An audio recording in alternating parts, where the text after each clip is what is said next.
Chief justice supreme court का नाम लेकर को चेयरमैन बोल, शुएब शेख को फ्री ट्रायल का मौका नहीं दिया जा रहा। तफ्तीशी ऑफिसर जो मुद्दई भी है अपना बयान रिकॉर्ड करवा चुका है कि कभी कोई जुर्म हुआ ही नहीं।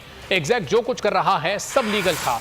एग्जैक्ट के पास तमाम लाइसेंस थे। इस पर सितम जरीफी ये कि बरियत के बजाय केस दिनों नहीं घंटों के हिसाब से चलाया जा रहा है। फ्री ट्रायल की धज्जियां उड़ा दी गई हैं। आइन में मौजूद इनफरादी हुकूक को पामाल किया जा रहा है। मुतल्लिका जज के खिलाफ चीफ जस्टिस के पास दरखास्त दायर कर दी गई है। चीफ जस्टिस से एक्शन लेने की दरखास्त। बोल के खिलाफ इंतकामी कार्रवाइयां जोरों पर।